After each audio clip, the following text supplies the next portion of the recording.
The air in Mr. John's house buzzed with the kind of excitement only December could bring. The scent of ground nut soup and frying plantains danced through the hallways, mixing with the noise of children chasing each other between packed suitcases. A pair of sandals thudded against the wall as Junior narrowly avoided a collision with his younger sister, Ada. "Watch where you're going," Ooh called out from the kitchen, her voice strained but affectionate. She was on her feet before sunrise, checking bags, counting sets of clothes, folding, unfolding, folding again. Her spirit was restless. Everything on the surface looked perfect, but deep inside, something didn't sit right. "John," she called toward the living room, "can you please come and double-check the list? I don't want to forget anything." Mr. John, reclining in a worn-out armchair with one leg over the other, didn't budge. The TV glowed in front of him, though the volume was low. "We've done this every year for what, 10 years now? You think I don't know the routine?" he said, without taking his eyes off the screen.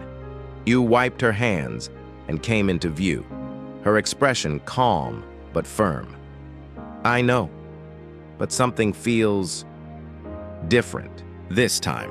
I think we should pray before we even finish packing." At that, Mr. John chuckled, a loud, careless kind of laugh.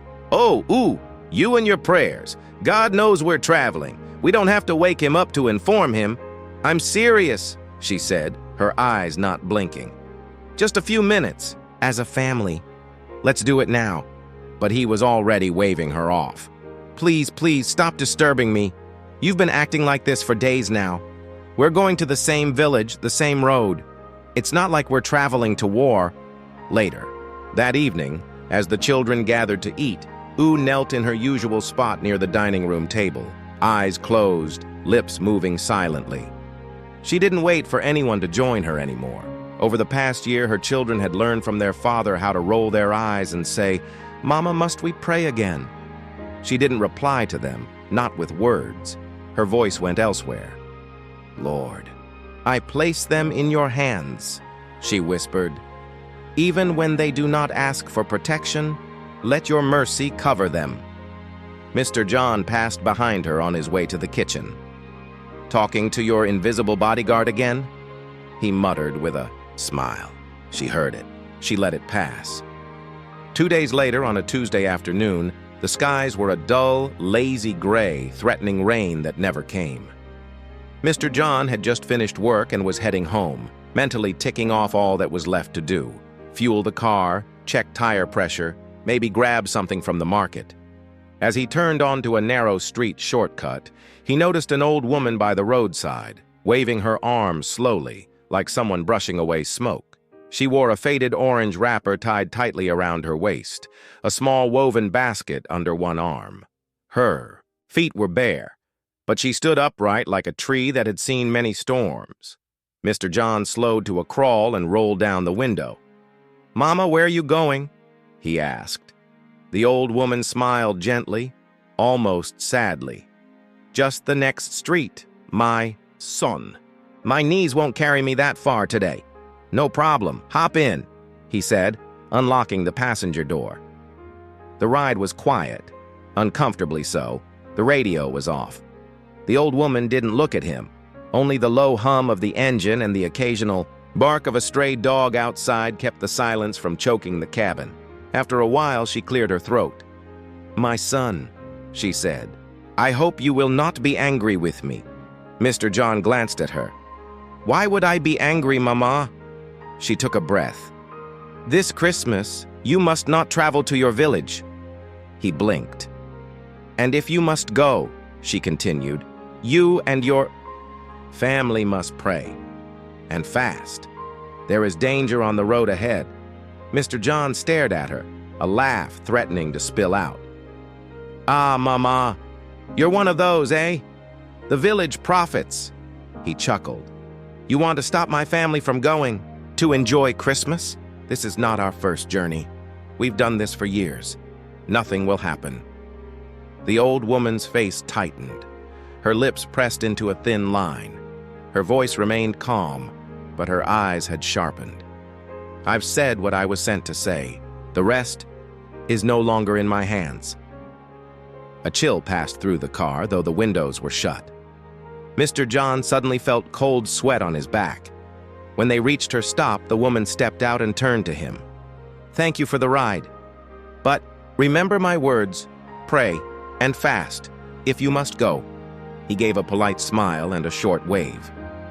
"I'll remember, Mama," but as he drove away, he muttered under his breath, "Why do people like to scare others with these things?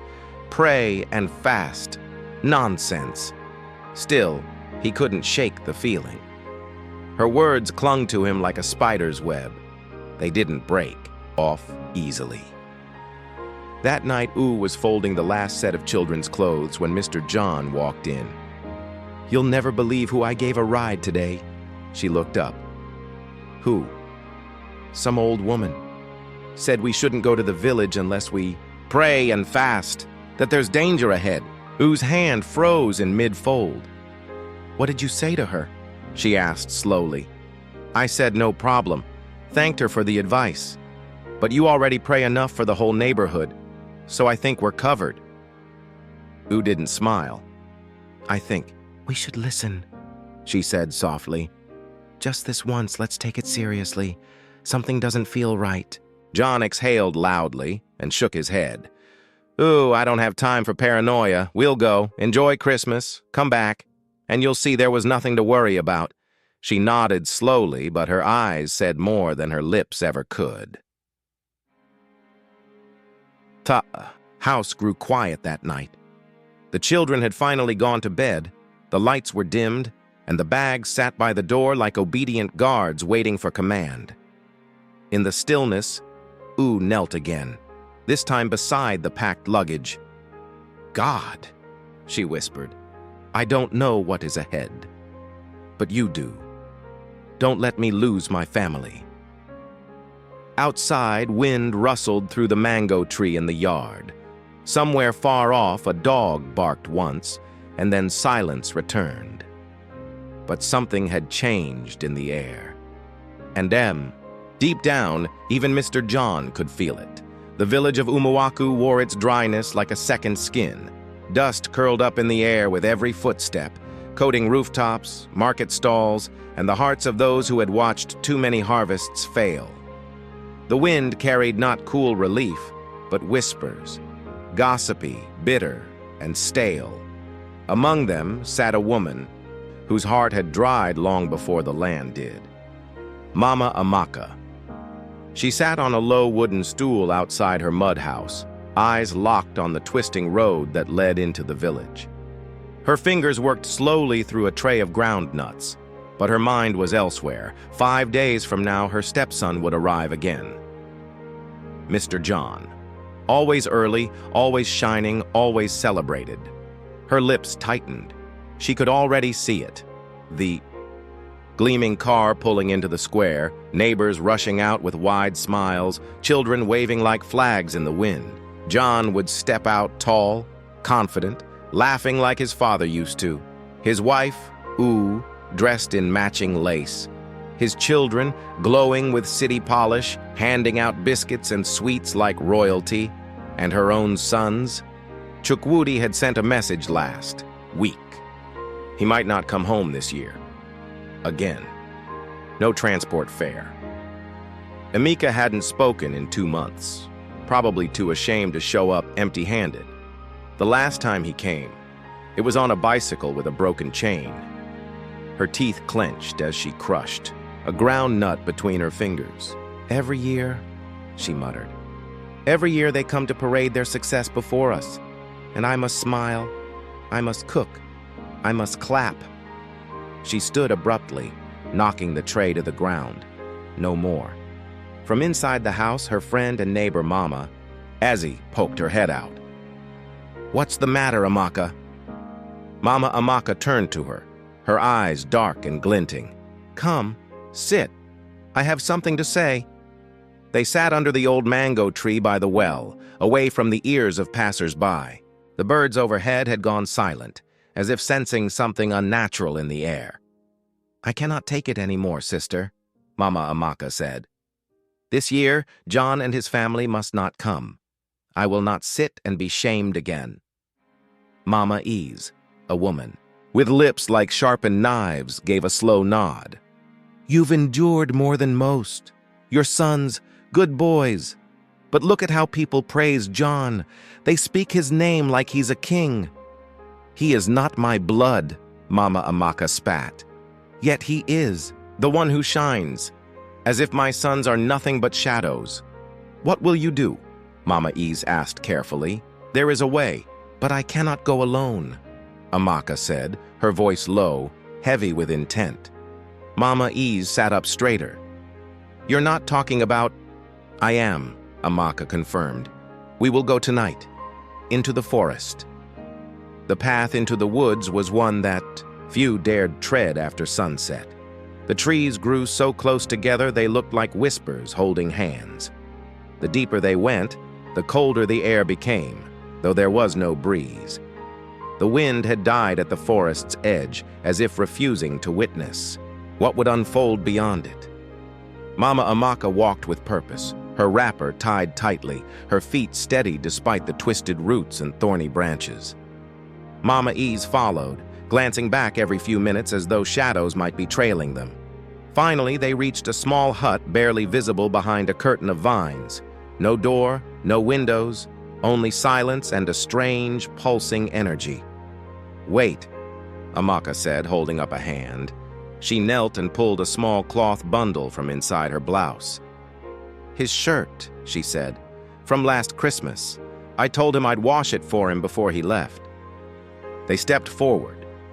Before they could call out, a figure appeared at the hut's entrance. She was ancient, skin like dried leather, eyes yellowed, and voice like crackling firewood. Her name was never spoken, but they all knew her. You come, with dust in your heart, the witch said, staring directly at Mama Amaka. And you? She turned to Mama Ease. You come with silence in your soul. Amaka knelt instantly. Great Mother, I seek justice. You seek revenge, the old woman corrected. Amaka didn't deny it. I want him gone, this year, before he steps foot in this village. His wealth shames me. His children outshine mine. And every year, I must pretend I am proud. The old woman's eyes narrowed. You are asking for blood. I will pay. She reached into her wrapper and pulled out coins. Dirty, bent, but real. The witch did not look at them. Place. The cloth in the fire, she said, pointing to a pot in the center of the hut. The smoke that rose from it was black and thick, curling like snakes in the air. Amaka obeyed. The witch reached into a bag and pulled out bones, small, jagged, and marked with carvings. She threw them into the pot along with ashes, a feather, and a thorn.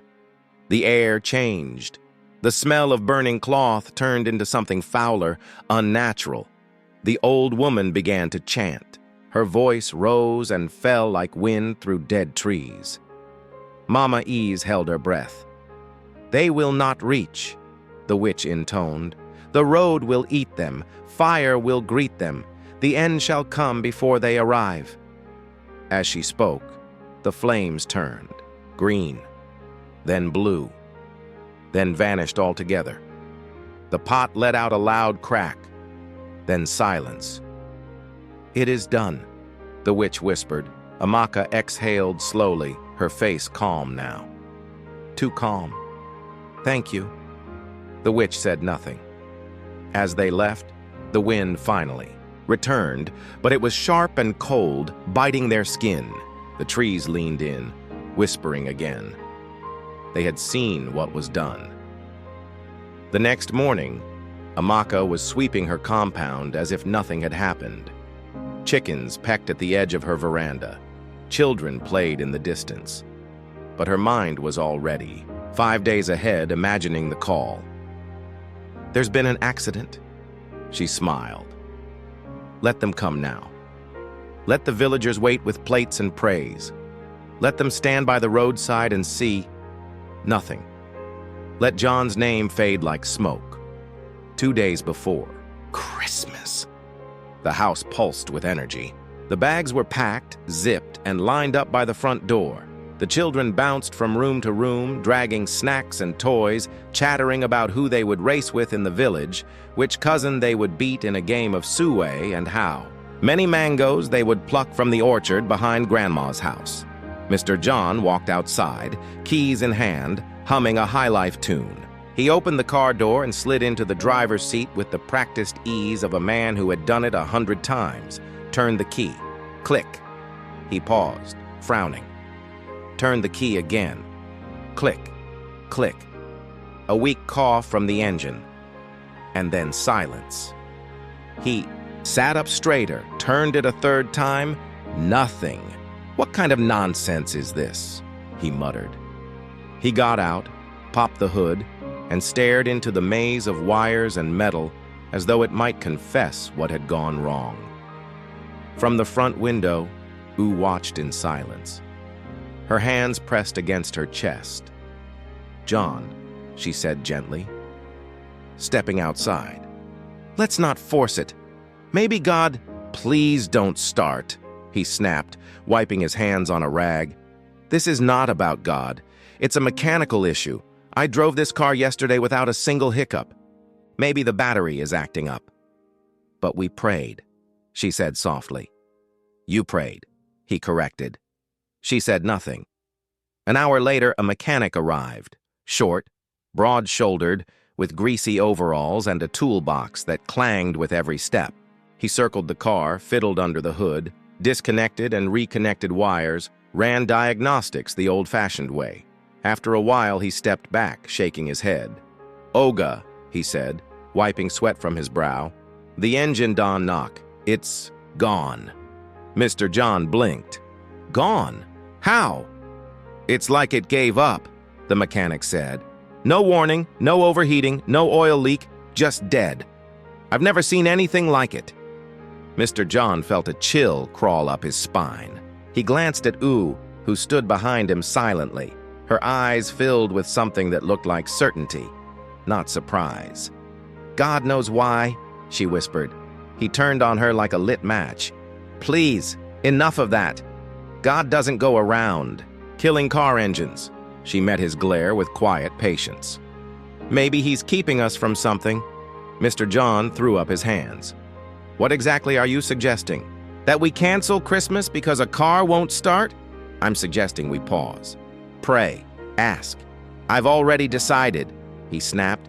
"We're not missing this trip." He stormed back into the house, his jaw clenched. Ooh followed slowly. That evening, he made arrangements for Plan B. The city's central motor park had buses heading to the village daily. The next morning, they would go as paying passengers instead of proud drivers. Not ideal, he admitted to his friend over the phone. "But we'll get there, one way or another." You said nothing. She simply continued packing, now with less energy, more purpose. She knelt beside the bags again that night. "Lord," she whispered, "if you want us to go, guide us. If you want us to stay, block the way again. I'll follow either one. But cover my family." Morning came early. The sun rose behind a veil of clouds, casting the sky in a soft gray glow. The park was already alive with chaos, vendors yelling, tires screeching, smoke curling from grilled corn. Buses idled and coughed, porters shouted destinations, and children clung to their parents like shadows. The family arrived just before 7 a.m. Mr. John carried the smallest child on his back, while Ooh herded the others like a calm but weary shepherd. She held her Bible in one hand, their bus tickets in the other. "There," Mr. John pointed. "Bus number 14. That's ours." The bus looked weathered but decent. Seats covered in old fabric, windows smudged, but the tires were solid. The driver, a middle-aged man with a permanent scowl and sunburnt arms, waved them on board. The family climbed in, taking up an entire row. As other passengers boarded, stuffing rice bags and buckets under the seats, Ooh stood up. "I'd like us to pray," she said quietly, almost to herself. Mr. John's head snapped around. "Ooh, please sit down." She looked at him. "I won't be long." "We are not in church," he hissed. "You're embarrassing us." "Then close your eyes," she said calmly, and without waiting for his approval, she bowed her head and began. "Father, we thank you for this day. We thank you for protection even when we don't deserve it. As we set out, we ask for your covering over this bus, this road, and every soul on board. May no evil touch us. May your angels go ahead and surround us. In Jesus' name." A few murmured, "Amen." Most passengers kept looking at their phones or out the window. A few rolled their eyes. Mr. John stared straight ahead, jaw tight, ears burning. The bus rumbled to life with a long growl. The driver honked twice, then pulled out into traffic. At first, it was smooth, familiar. The chatter of the children filled the air again, talking about bushmeat and village games, who could climb the highest tree, which cousin would likely cry when they lost a match. Yu smiled faintly but said little. She kept her hands folded on her lap, eyes occasionally drifting toward the window, but not at the scenery, at the sky.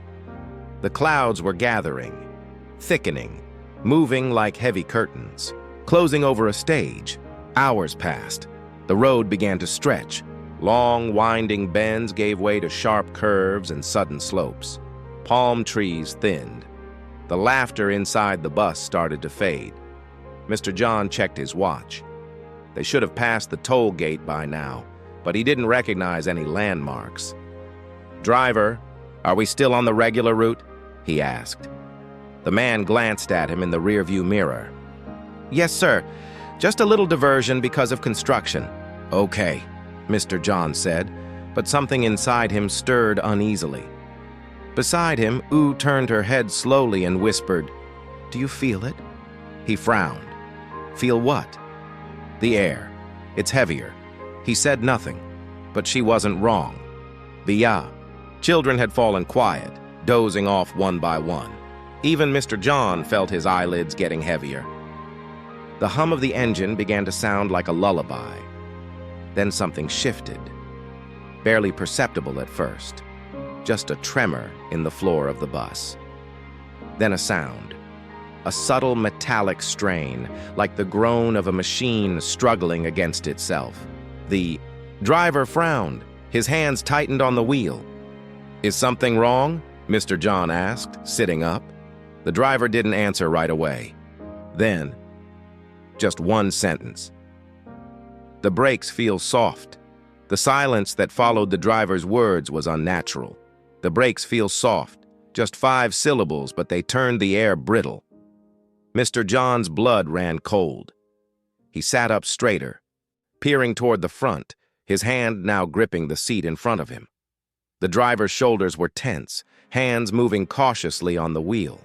No music, no idle banter, only the hum of the tires and something else, something more mechanical, more menacing, a whining sound growing louder beneath their feet. "Are we okay?" Mr. John asked, forcing calm into his voice.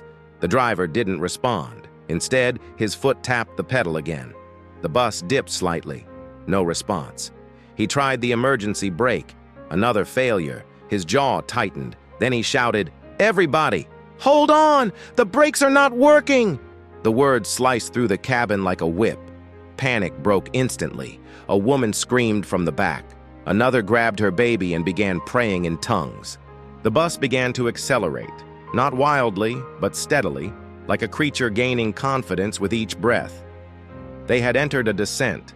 The road curved downhill, snaking between 2 sloping hills lined with dry bushes and thick patches of trees. What had once felt like a comfortable glide was now a free fall, gravity tugging the bus like a magnet. Passengers screamed. Some clung to seat backs. Others reached for bags, as if holding something might save them. A man tried to open the window to jump, but the wind howled so fiercely that he pulled back. "Jesus, Jesus, Jesus!" cried one elderly woman. Children sobbed. In the middle row, Yu tightened her arms around her children, her knuckles white, her face pointed toward the roof. "Lord, take control!" she cried, voice raw and trembling. Send your angels now! Cover this bus! Beside her, Mr. John's face was pale. For once, he didn't have a comeback. His mouth moved, but made no sound. The bus picked up speed. It lurched left, then right, tires skidding slightly as the road curved again. The driver fought to keep control, hands clenched so tightly his knuckles had turned bone white. "We're not gonna make it!" someone shouted. "We will!" Ooh screamed back, voice breaking. "We will make it in Jesus' name!" And then, ahead, a truck. A massive fuel tanker sat parked awkwardly across one lane of the road. It looked like a sleeping beast, fat and unforgiving. There was barely room for a car to pass beside it, let alone a bus going at uncontrolled speed. "No! No! No!" the driver yelled, slamming his foot pointlessly against the pedal. He reached for the handbrake again, yanked it up violently. Nothing. The bus swerved, tires screeching. The children screamed. Ooh pulled all of them into her chest and shouted, "Jesus!" And then, impact. A sound like the world shattering in half. Metal tore like paper. Glass exploded. The front of the bus collapsed inward, crumpling like a kicked can. Bodies flew. Screams cut off. Bags slammed into seats. The world tilted sideways. And then, silence. Stillness. Only the slow hiss of a broken radiator. Smoke drifted from the front like pale fingers reaching toward the sky. The bus sat against the tanker like a broken jaw. Inside there were moans. A child sobbing somewhere. A cough. And then, from the back, Ooh's voice. Faint. Hoarse. "Is everyone here?" she whispered. "Children, answer me." "I'm here," one said, crying. "Me too," another whimpered. Mr. John groaned. "I can't move my legs." There was blood. There were broken windows. But Ooh's children were untouched. Not a single scratch. It took almost an hour for emergency responders to arrive. 2 ambulances, a fire truck, and a convoy of police cars. They expected carnage. What they found instead was strange. Bodies. Scattered, yes, but many had survived. The children with Ooh were helped out first. Medics blinked in disbelief when they saw no injuries. "How?" one whispered. "I don't know," Ooh replied. Her voice was steady. "God wrapped us." Mr. John was pulled out next. His legs had been crushed in the impact, pinned under the front seat frame. He was unconscious but alive. They lifted him gently onto a stretcher. Ooh followed behind, barefoot, covered in glass dust, whispering one prayer over and over. "Thank you, thank you, thank you." Far away, in the village of Umawaku, the sun was beginning to set. A neighbor ran into Mama Amaka's compound breathless. "Amaka, have you heard?" She turned slowly, sweeping the front yard with her broom. "Heard what?" "There was an accident. A bus from the city. People say John's family was on it." She gasped, the broom dropping from her hand. "What? Jesus." "No." She fell to the ground, wailing. "Oh, my son, my children. Why, Lord, why?" Other villagers gathered, murmuring, placing hands on her shoulders, trying to console her. She cried louder, slapping her chest. "Oh, this wicked world, why must the good suffer?" But behind the veil of tears, her heart danced. It worked. It finally worked. There would be no shining car this year, no polished children handing out gifts, no matching lace, no smiles at the village square, just smoke, just rumors, just silence. Her sons would shine now. Her shame was gone. She wiped her face and howled louder. Back at the hospital, under harsh white lights and the smell of disinfectant, Mr. John lay unconscious. Yu sat by his side, holding his hand. Their children slept in chairs around the room, huddled like little birds under a mother's wing. A nurse walked in and whispered, "He's stable, but it will be a long road. The bones in his legs, we'll have to operate." Yu nodded. "He's alive. That's enough for now. She bowed her head. Lord, you kept us alive. Don't stop now. Outside, the sky was quiet again, but the real storm was only beginning. They called it a miracle. The rescuers had expected to find death. A wrecked bus wrapped around a fuel tanker rarely ends in anything else. But what they found instead challenged even the hardest of them. Children, sitting quietly among twisted metal. A woman calmly leading two others out of the wreckage. No blood on them, no broken bones, no glass cuts, just dirt on their clothes, soot on their faces, and eyes too wise for their age. Who protected you? One firefighter asked, stunned. Who, breathless but composed, looked him straight in the eye. God did, she said. He didn't argue. Behind them, paramedics worked urgently to stabilize Mr. John. His legs were mangled beyond recognition, his pulse weak but consistent. They strapped him onto a stretcher and wheeled him into the ambulance. Yu climbed in with him without hesitation, never letting go of his hand. She didn't speak during the ride. She just prayed. The hospital smelled like chemicals and sorrow. In the emergency wing, nurses rushed back and forth, and doctors issued clipped orders over the hum of fluorescent lights. Mr. John was wheeled straight into surgery. The children were cleaned and examined. Nothing, not even a bruise. Ooh kissed each forehead, her eyes leaking tears of pure awe. Then she sat. For hours. In the waiting area, Ooh didn't move from her seat.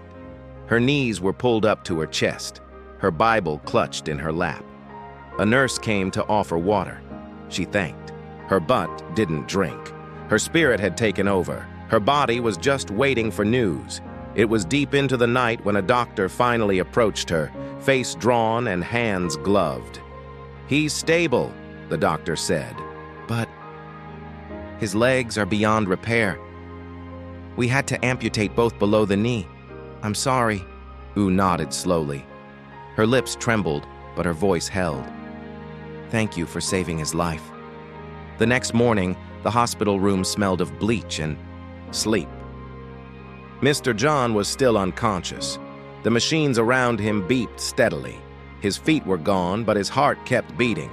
His children sat in the corner of the room, curled up like kittens in worn plastic chairs. Ooh stood by the window, watching.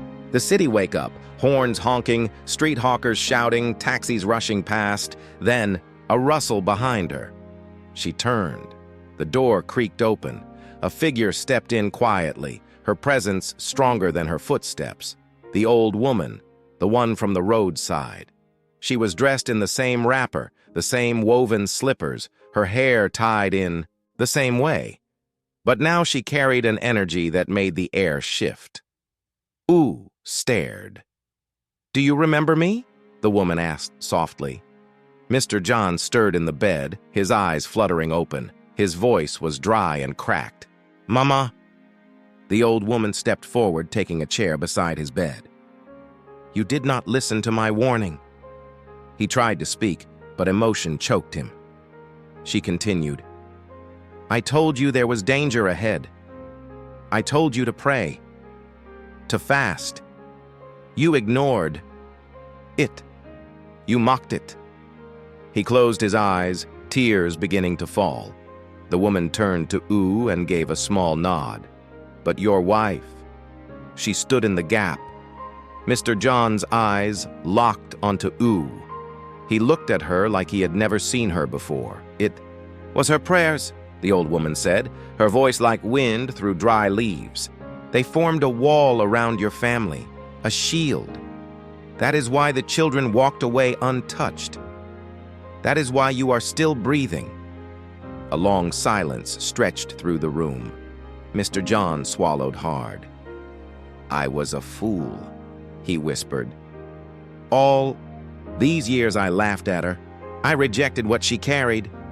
You stepped forward, gently placed a hand on his.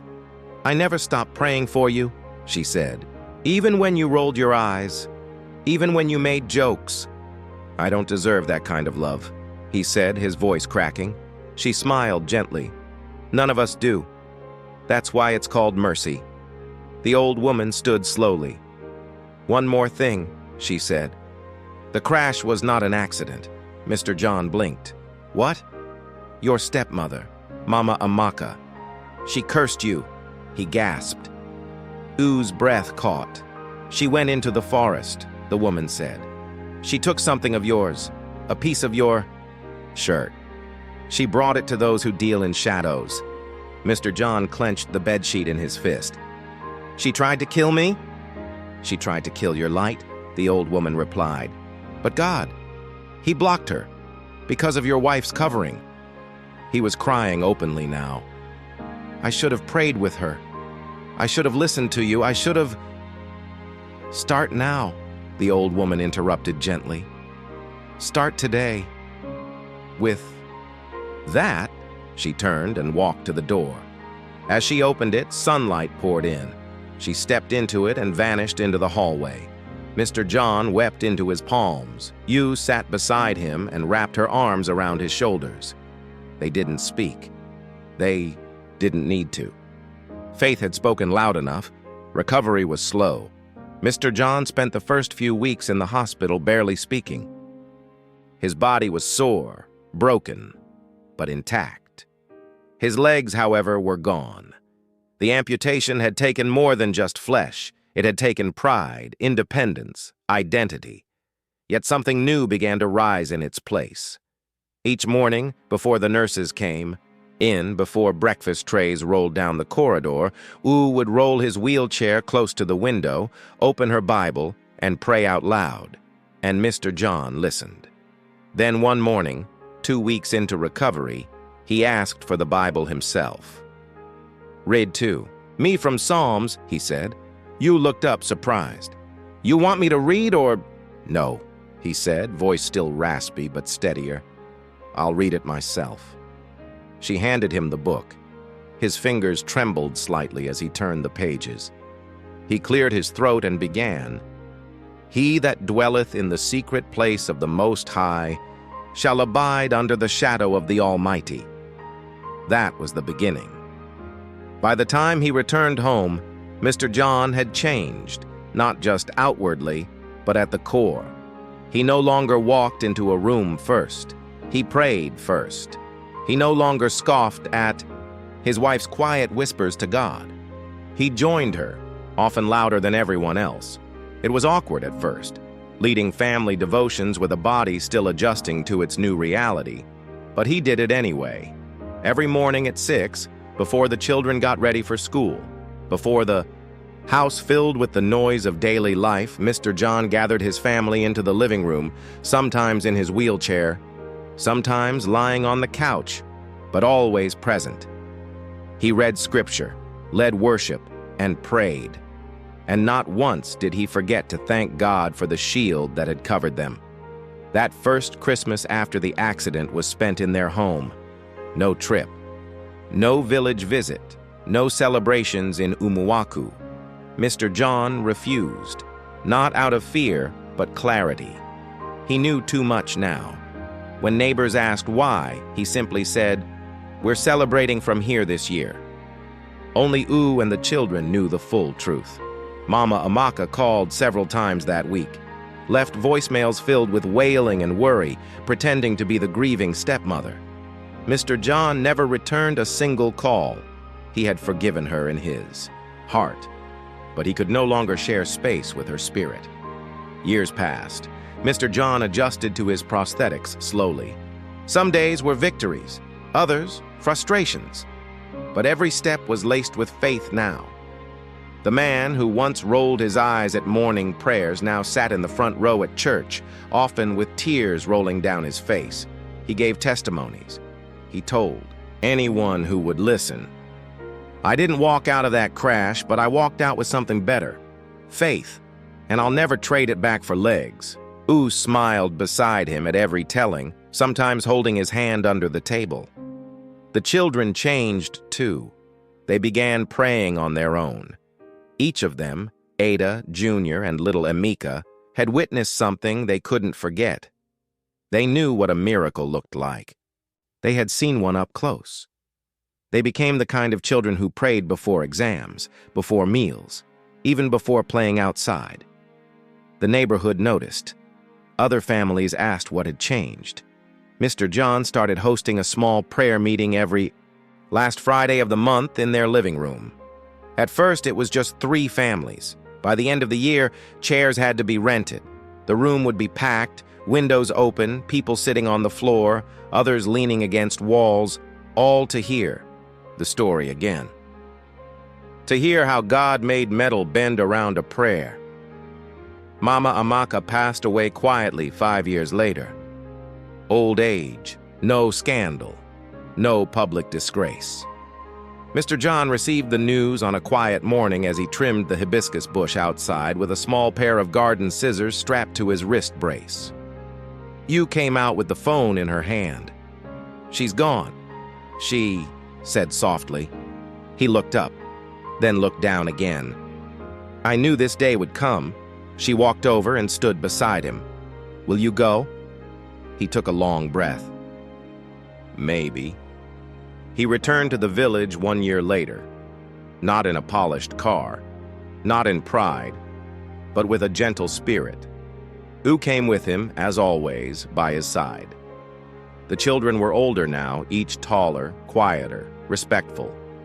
When they arrived, there were whispers. Some villagers turned their faces. Others greeted with genuine surprise and warmth. Everyone had heard the story. Many had repeated it like folklore. A few feared it like a curse, but none could deny it.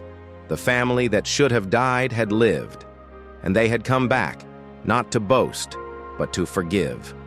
Mr. John stood at the edge of Mama Amaka's old compound. The house was falling apart. No one had lived in it since her death. He stared at the broken windows, the sagging roof, the silence. "I forgive her," he said aloud. U nodded. "She was sick inside," she added. "That sickness poisons everything." He turned away from the house, rolled toward the village square, where a few old men sat drinking palm wine and playing drafts. They looked up. One of them stood. "John?" He nodded. The man came forward, eyes wide. "I thought you'd never return?" "I didn't think I would either," Mr. John said, "but something told me I should." "What changed?" He smiled. "Prayer." That evening, under a setting, sun and the rustle of palm trees, Mr. John sat with the elders and shared his story once more. No one interrupted, not even once, and when he finished, an old woman in the crowd stood with tears in her eyes. "My daughter rides that road every December," she said. "I'll pray before she goes now. I never used to. But I will." Mr. John nodded. "That's all I wanted." The story spread beyond the village, beyond the town. People who had never met him shared his testimony. Churches told the tale. Pastors preached from it, not just because of the crash, but because it showed something most people forget, that not everyone rejoices in your success, that the unseen world is not empty, that prayer builds walls no evil can pass. And Mr. John, he never missed another morning prayer again, even when his legs ached, even when the pain returned in cold weather, even when life felt quiet again. Because he had learned the most important truth of all: the God who saves in crisis stays in calm.